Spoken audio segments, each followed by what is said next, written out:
The economic relationship between the United States and China has long been one of the most significant and complex forces shaping the global economy.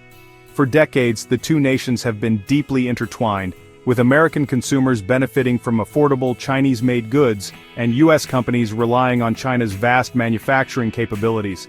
For China, access to the enormous American market has been a critical engine for its unprecedented economic growth, lifting hundreds of millions of its citizens out of poverty. This codependence, however, has always been fraught with tension over issues like trade imbalances, intellectual property theft, and national security concerns, leading to a prolonged and often volatile trade war. Following 2 days of very intense negotiations in London, former President Donald Trump announced on June 10, 2025, that a new trade deal with China was, quote, done. This sudden announcement aims to salvage a previous agreement, the Geneva Consensus from May 2025, which had nearly collapsed. Tensions had escalated recently, threatening to plunge the two economic superpowers into a deeper conflict that could destabilize the entire global financial system. The new framework, which still requires final approval from both President Trump and Chinese President Xi Jinping, represents a critical attempt to step back from the brink and restore a semblance of predictability to this crucial relationship. The backdrop to these talks is a global economy, already showing signs of significant strain.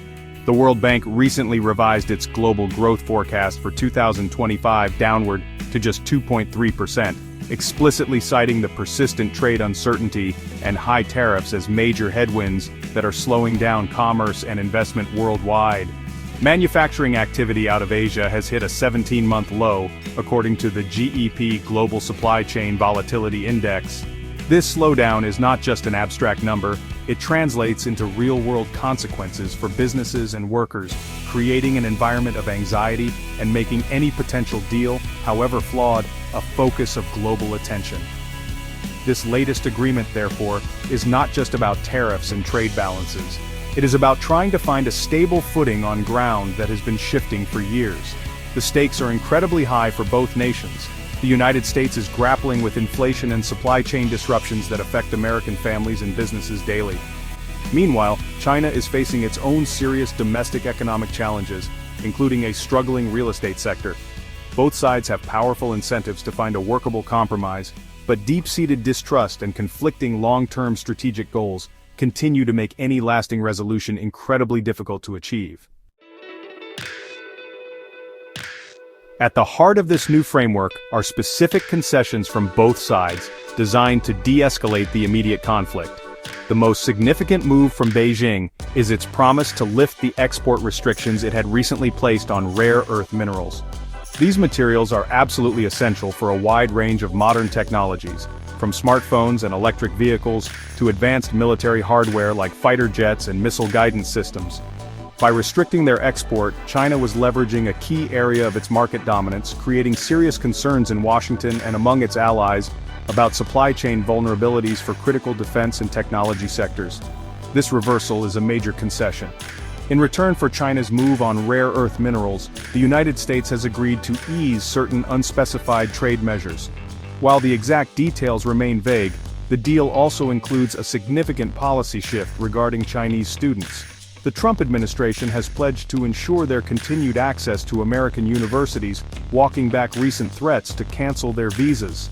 This gesture is aimed at easing tensions and restoring some goodwill, acknowledging the importance of educational and cultural exchanges. However, the lack of clarity on which specific trade measures will be eased leaves many businesses and analysts waiting for more concrete information before they can assess the true impact of the U.S. concessions. Despite these reciprocal actions, the Trump administration has drawn a firm line on several key issues. Commerce Secretary Howard Lutnik has made it clear that the punishing 55% tariff on a wide range of Chinese goods will remain in place, calling the rate fixed and unalterable. This massive tariff is a combination of a 10% baseline reciprocal tariff, a 20% punitive tariff linked to the fentanyl crisis, and a pre-existing 25% tariff from Trump's first term. This hardline stance on tariffs means that the core economic weapon of the trade war is not being dismantled, ensuring that the cost of many Chinese imports will remain high for American consumers and businesses. Furthermore, the United States is holding its ground on technology restrictions. Treasury Secretary Scott Bezant confirmed to Congress that the ban on exporting cutting-edge semiconductors and advanced artificial intelligence chips to China will not be lifted. He stated explicitly that there was no quid pro quo for China's decision to lift its rare earth restrictions, signaling that the U.S. sees the technology competition as a separate and non-negotiable battleground. This distinction underscores a core American strategy: to slow China's technological advancement in critical areas while seeking cooperation on more traditional trade matters, creating a complex and sometimes contradictory policy. The announcement of the new framework did not spark the celebration on Wall Street that some might have expected. Instead, global markets and U.S. stocks responded with caution, drifting lower as investors tried to digest the news. The initial optimism was quickly tempered by the lack of concrete details and the memory of past agreements that have fallen apart. Traders and investors have learned from experience that pronouncements of a deal being done are often just the beginning of a long and complicated process. The unresolved issues, particularly the high tariffs and the tech ban, left the market feeling uncertain about the deal's long-term viability and its real-world economic benefits. Business leaders, especially those in the retail and logistics sectors, were quick to voice their concerns about the parts of the deal that remained unchanged. Alan Baer, CEO of the logistics firm Ole USA, warned that keeping the 55% tariff in place continues to threaten thousands of American companies and the jobs they support. Similarly, Steve Lamar of the American Apparel and Footwear Association highlighted the direct impact on American families, who will continue to pay higher prices for clothing and other essential goods. Their reactions underscore a painful reality. While a truce is welcome, the ongoing tariffs act as a heavy tax on consumers and create immense pressure on supply chains. The data from the logistics industry paints a grim picture of the trade war's impact. U.S. trucking and intermodal volumes have fallen sharply year over year, with truckload freight down over 13%. In anticipation of continued trade friction, many companies front-loaded their shipments earlier in 2025, leading to an unusual early arrival of seasonal goods. This is a sign of a dysfunctional supply chain, not a healthy one. The National Retail Federation is now forecasting that orders for the crucial holiday shipping season, which runs from June to October, will be down a staggering 14% compared to the previous year, signaling a major slowdown in consumer demand. In response to the tariffs and ongoing uncertainty, many companies have accelerated their China Plus One sourcing strategies, actively working to reduce their reliance on Chinese manufacturing. Recent data on container volumes shows a clear shift, with shipments from China down 11%, while those from other Asian nations like Vietnam and India have surged by 21% and 13%, respectively. This strategic diversification is a direct consequence of the prolonged trade conflict. While it may enhance supply chain resilience in the long run, in the short term, it involves significant costs and logistical challenges for businesses already struggling with a difficult economic climate. Looking ahead, this new U.S.-China trade deal is best understood as a fragile, temporary truce, rather than a comprehensive resolution.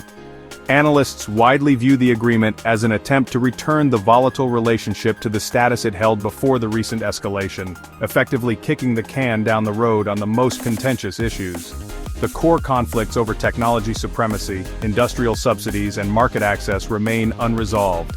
The fact that the massive 55% U.S. tariff and the sweeping semiconductor ban are still in place means that the fundamental architecture of the trade war has not been dismantled. This is more of a ceasefire than a peace treaty. The future of this agreement is far from guaranteed. Its survival depends on follow-through and enforcement, two areas where past deals have frequently unraveled.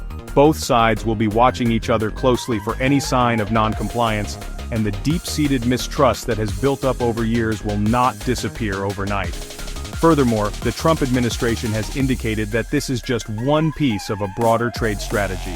The former president announced that his team is negotiating with about 15 other countries and plans to send out new deal terms within weeks, suggesting a wider realignment of global trade relationships is underway. For businesses and consumers, the immediate future remains murky. The easing of restrictions on rare earth minerals is a positive development for specific industries, but the persistence of high tariffs means that price pressures on a wide range of imported goods will continue. U.S. Treasury Secretary Bezant's admonition that China must focus on boosting its domestic consumption rather than trying to export its way out of its economic problems signals that the U.S. will continue to pressure Beijing on its fundamental economic model. This ongoing tension suggests that the risk of future flare-ups remains high, and businesses must continue to plan for potential disruptions. Ultimately, the London Accord serves as a critical reminder of just how interconnected and yet deeply conflicted the U.S.-China relationship is. The deal brings a temporary halt to a dangerous cycle of escalation, but it does not solve the underlying problems. Everyone from global investors to everyday shoppers should continue to watch this situation closely. The next steps, including the finalization of this framework and the unfolding of new negotiations with other countries, will have profound implications for the global economy. The path forward is uncertain, and stability is by no means assured.